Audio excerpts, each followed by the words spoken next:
y comenzamos este estudio en el que vamos a grabar el mismo. Bien, el estudio va a ser interesante. Vamos a hablar de la ofrenda.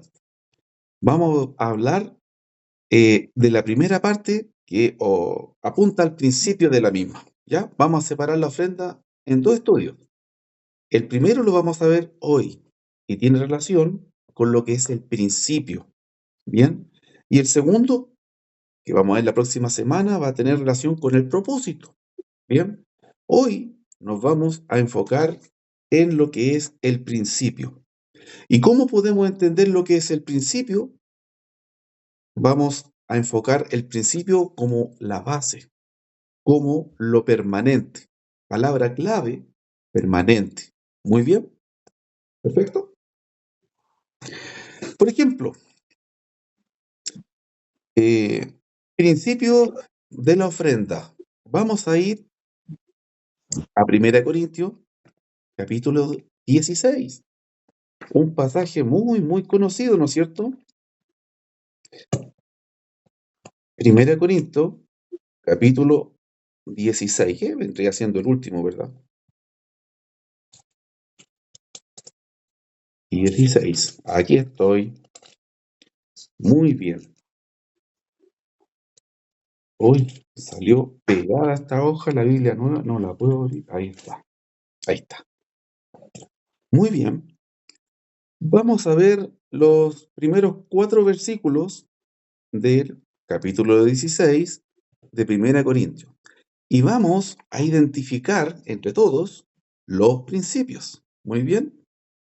Piensen en un principio como algo permanente, algo que es la base del meollo. Bien. Y vamos a ir leyendo uno a uno los versículos de este párrafo. Palabra de Dios, ¿no es cierto? El apóstol Pablo, escribiéndole a la iglesia, dice lo siguiente. En cuanto a la ofrenda para los santos, haced vosotros de la manera que ordené en las iglesias de Galacia. ¿Qué vemos en este primer versículo? Vemos una práctica. Fíjense, el versículo 1 nos habla de una práctica. Dice que los corintios, los corintios deben realizar algo que están realizando otras iglesias, ¿verdad? Entonces, él está de alguna manera poniendo una pauta de práctica. El primer principio es algo que se practica. Eso es un principio. Bien. Versículo 2.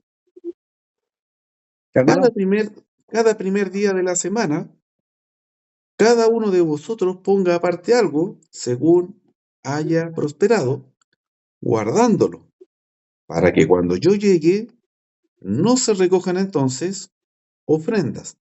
Aquí también podemos ver un principio.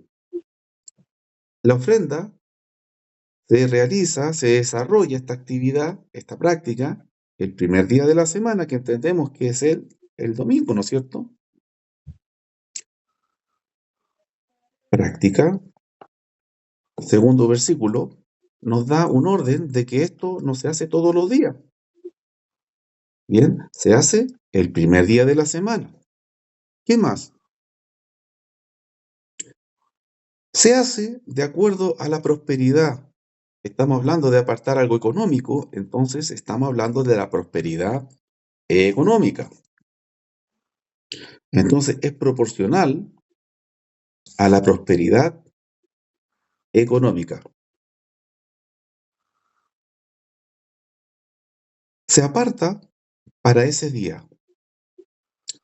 Cabe mencionar, hermanos, que en este contexto del versículo 2, los cristianos, ¿no es cierto?, no vivían culturalmente como nosotros hoy.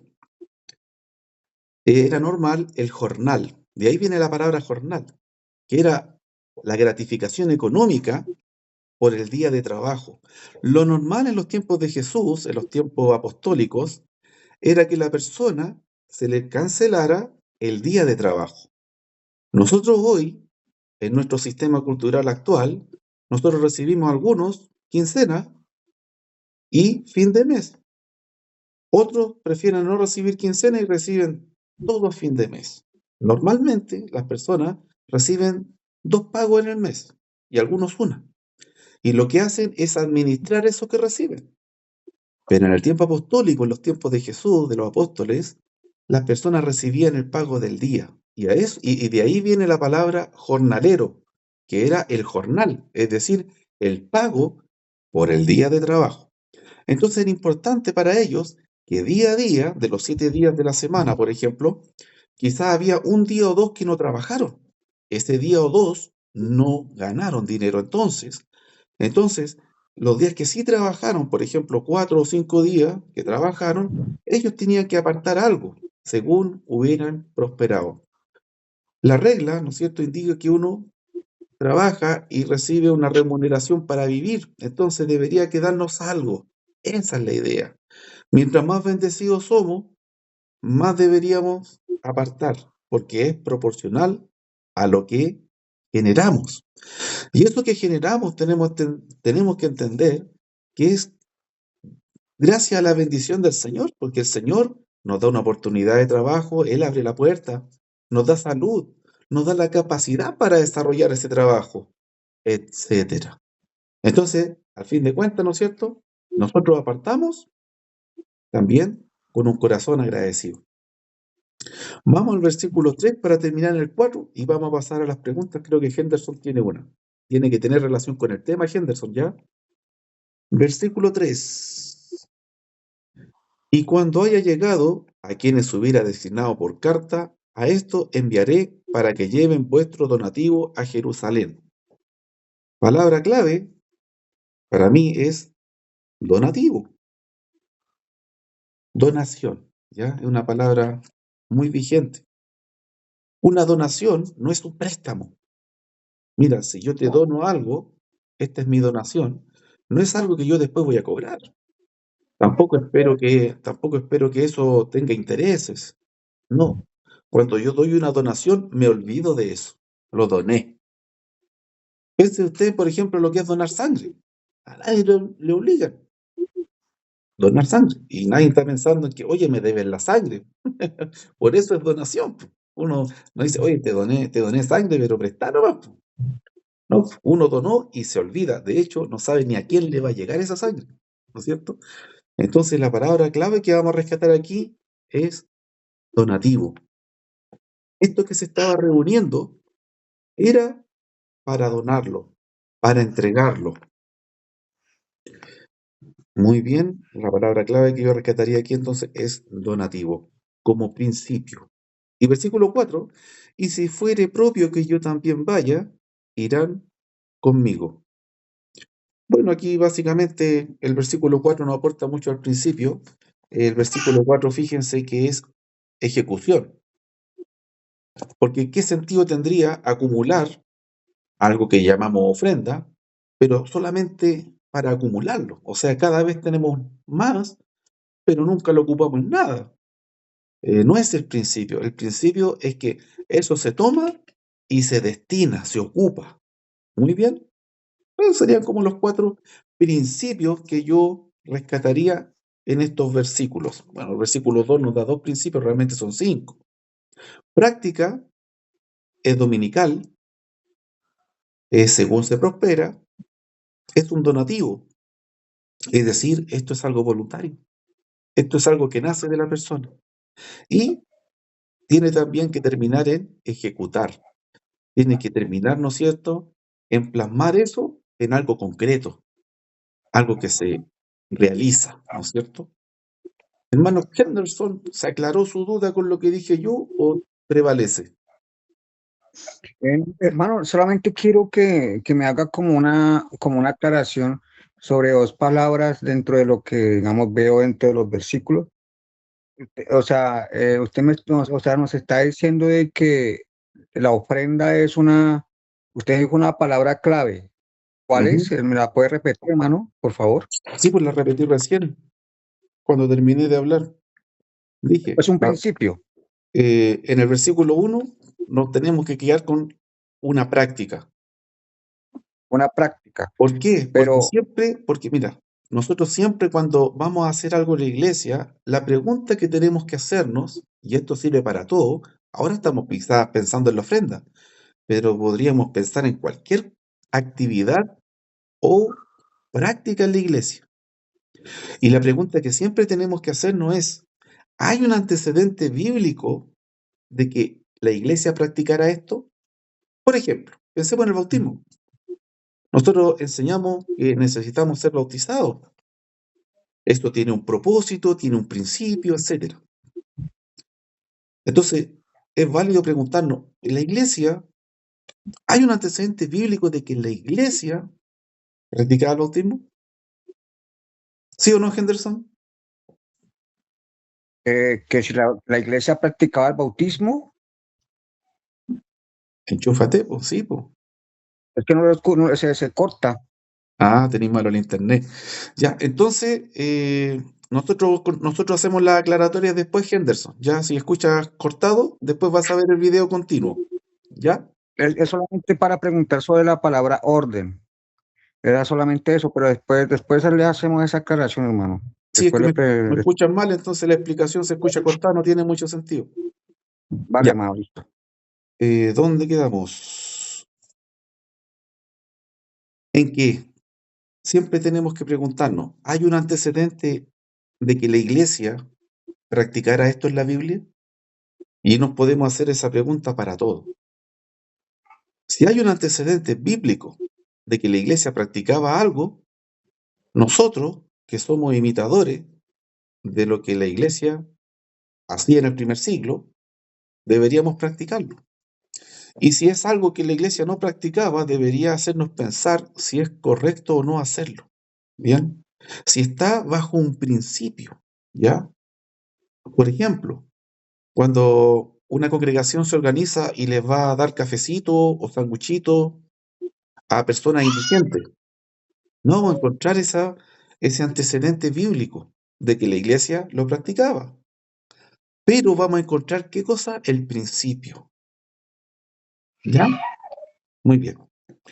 Entonces, esto es 1 Corintios capítulo 16. Son principios. Vamos a ver, hermano, a ver si hay algo más que tengo aquí. No, no. Vamos a ir a 2 Corintios 8. ¿Ya? 2 Corintios 8. Ahí sí, si pueden poner en silencio los micrófonos mientras no necesitan hablar, fantástico. 2 Corintios 8. El capítulo 8 y 9 es una sola idea y habla de la ofrenda. ¿Bien? Es un versículo muy, muy extenso. Y vamos a intentar rescatar principios. ¿Bien?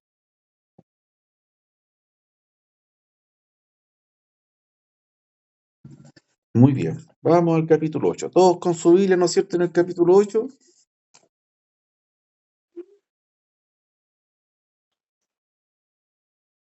¿Le puedo ayudar leyendo un pedacito, hermano?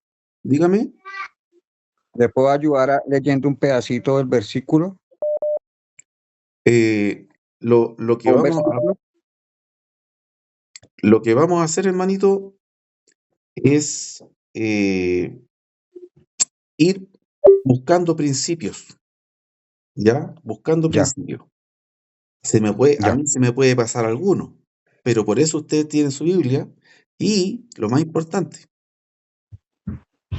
que a mí se me pasa, en la Biblia está, ¿ya? Hay un dicho. Vamos viendo, desde el versículo 1 adelante, usted puede ir leyendo versículo a versículo y usted puede ir viendo principios, cosas que son, ¿se acuerda la palabra clave de lo que es un principio? Es algo permanente, es algo permanente, ¿bien? Por ejemplo, al tiro, versículo 2, al tiro un principio, fíjese. La abundancia de su gozo y su profunda pobreza abundaron en riqueza de su generosidad. Aquí está hablando de que Disculpe, hermano Macedonia, Héctor, pero no, usted dijo capítulo 8, versículo 1. Sí, estamos en 2 Corintios, capítulo 8, verso 1 y 2. Sí, ahí estamos. Es que no me sale lo mismo que usted, ver. Yo creo que esta es la primera. ¿Se pasó para la 2 Corintios? Y que el hermano leyó el segundo versículo. Hermano Héctor, Sí, el hermano Esteban está tratando de entrar, ¿lo puede llamar? no. Vamos a interrumpir el estudio, no. Después vamos a compartir el video. 2 Corintios 8, versículo 2. Lo voy a leer, hermana Daniela. Usted lo puede buscar después, ahora anótelo. 2 Corintios 2 dice que en grande prueba de tribulación la abundancia de su gozo y su profunda pobreza abundaron en riqueza de su generosidad. Aquí hay un principio de la ofrenda que es generosidad. ¿Se dan cuenta del principio? La generosidad es algo que depende del tiempo, de la cultura, depende ¿de qué? La generosidad depende del amor, por ejemplo, de la misericordia hacia los necesitados. Entonces aquí encontramos, yo lo voy a ir anotando para hacer el resumen después. El versículo 2, un principio que es generosidad. Y la generosidad, ¿no es cierto? Podemos describirla como la facilidad para desprendernos de algo que puede servir a otro y que yo tengo, ¿no es cierto?, la posibilidad de hacerlo. ¿Ya? Eso es lo primero. Es un principio universal. ¿Ya? La generosidad debería ser una cualidad innata de todo cristiano. Todo cristiano debería poder con facilidad ser generoso. Si un cristiano es tacaño, que es lo contrario, tiene que trabajar esa área. Y cualquier deficiencia que un cristiano tenga en amor, en paciencia, en poder perdonar, en generosidad, la clave que yo siempre comparto es, tienes que conocer más a Dios. En la medida que conocemos más a Dios, queremos ser más como Él. Y va a fluir las cualidades que Dios quiere en nosotros como sus hijos. Porque nosotros somos hijos de Dios, no porque físicamente, ¿no es cierto?, Él nos engendró, sino de acuerdo a lo que la Escritura enseña como naturaleza. El Hijo tiene la naturaleza del Padre. El Dios, en este caso, comparte su naturaleza. Dice la Escritura que nos hace parte de su naturaleza divina. Por nosotros mismos, hermanos, va a ser difícil que imitemos a Dios. Es algo que viene de Dios y que nosotros recibimos. ¿Ya? Por ejemplo, el amor. El amor viene de Dios. Y nosotros, al recibir el amor de Dios, vamos a poder expresar el amor. ¿Mm? Eso. A ver, veamos más. Veamos más. Versículo, a ver, 3, 4. Vamos buscando. Todos yo sé que tienen su Biblia y vamos buscando. Bueno, aquí versículo 6 es como un versículo clave. No aporta mucho al principio, pero es interesante saber que a Tito se le ocurrió la idea. Dice, de manera que exhortamos a Tito para que tal como comenzó antes, asimismo acabe también entre vosotros esta obra de gracia. Al que se le ocurrió empezar esto fue a Tito. Muy bien, sigamos. A ver, Ahí sí. silencio por favor los que van entrando, que no interrumpan. A ver, 7.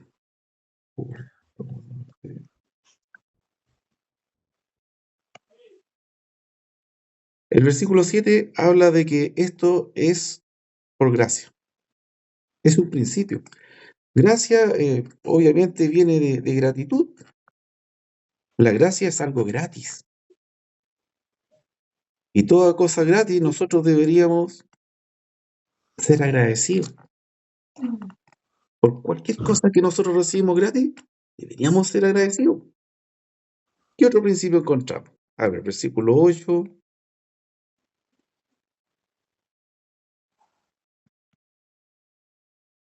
Bueno, versículo 10 no habla del tiempo, habla de un año.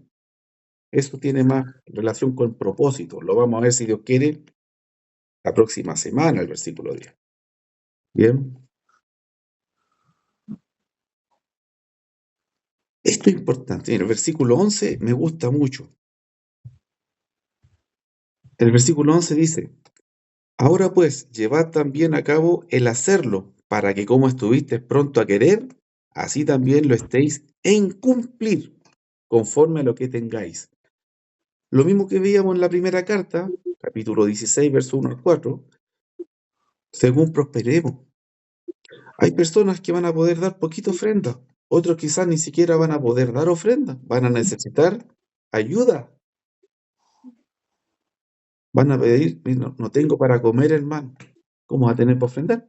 Entonces al revés, la ofrenda va a poder ser un medio por el cual esa persona va a ser bendecida hasta que encuentre un trabajo, qué sé yo, que salga de esa necesidad temporal, ¿se entiende? Como algo temporal. De hecho, esta ofrenda duró un año y, y fue en esa dirección, necesidad.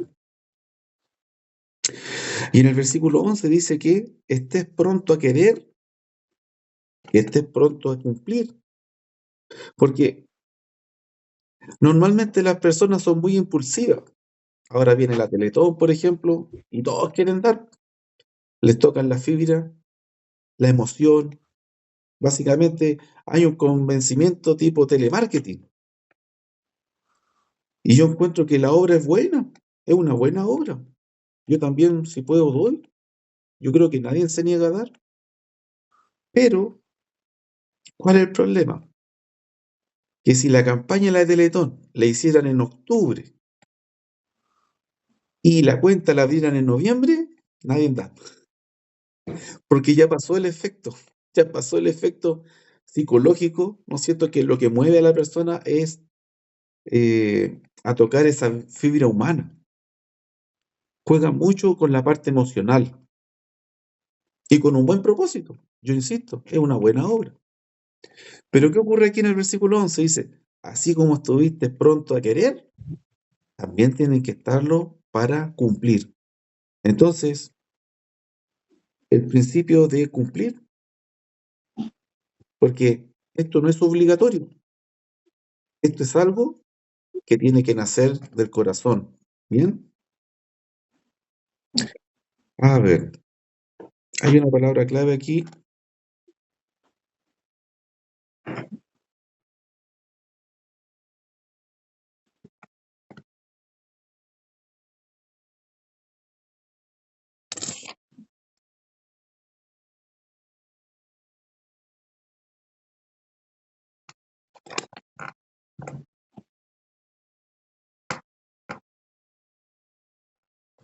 No lo encuentro.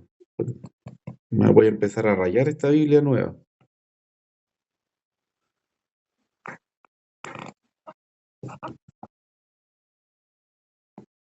Hermano, antes de que empiece a, disculpen, Sí, interrumpo, diga, hermano. ¿gozo no sería un principio? ¿Gozo no sería un principio? ¿El Bueno, gozo? más que nada es algo que tenemos que hacer con gozo. Es decir, no tenemos que hacerlo amargado, Ya, así, hacerlo con gozo. O sea, nosotros debería ya, vale. producirnos alegría, gozo, felicidad, Ya, poder dar algo para que otro que esté pasando necesidad supla esa ahí necesidad. me disculpa de pronto la cara de palo que tengo, pero es que No mi, se bueno, preocupe, mi cara es así, pero tranquilo nomás. Ya, vamos a enfocarnos en el estudio.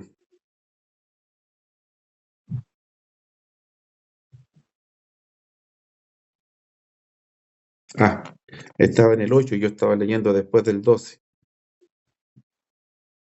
Menos mal que leí para atrás. Mire, fíjense en el versículo 8. Dice, no hablo como quien manda, sino para poner a prueba, por medio de la diligencia de otros, también la sinceridad del amor vuestro. Es una idea un poquito larga, pero el principio es súper corto. Aquí, con Pablo mismo, con sus propias palabras, está diciendo, esto no es una imposición, esto no es una obligación. Dice, no hablo como quien manda, como quien exige, sino, dice, para poner a prueba, por medio de la diligencia de otros, la sinceridad del amor vuestro. Este es un principio enorme. Aquí lo que dice es que esto se hace por amor. Es una demostración de amor. Cuando nosotros ofrendamos, nos desprendemos de algo, nosotros estamos demostrando amor. Porque no estoy obligado. Imagínese algo obligado que a usted le meten la mano en el bolsillo. Por ejemplo, yo creo que, voy a hablar por mí, pero yo creo que esto es universal. Nadie paga una multa porque quiere. Todos pagamos una multa porque si no la pagamos hay consecuencias. Hay efectos que son peor que no pagar la multa. Ese es un ejemplo. Entonces, hay cosas que son obligatorias. Yo, por ejemplo, que soy independiente, tengo que pagar IVA. A veces pago el IVA de facturas que ni me pagan y tengo que pagar el impuesto. Y yo digo, chuta, tengo que pagar un dinero que ni me han pagado. O sea, no lo hago porque quiero, pero si no lo pago, después hay multa, hay un montón de cosas. La ofrenda es una demostración de amor. Ahí se entiende, ¿verdad? Ese es el versículo 8. Y yo les voy a dejar la tarea para que ustedes vayan viendo. En los siguientes versículos nosotros llegamos hasta el 15, la mitad. Pueden seguir viendo la segunda mitad del capítulo 8 y se pasan al 9, porque el 9 también habla de la ofrenda. Y van a identificar principios. Los principios son permanentes, no cambian. Bien, ese fue el enfoque del día de hoy. Vamos a dejar el estudio hasta aquí.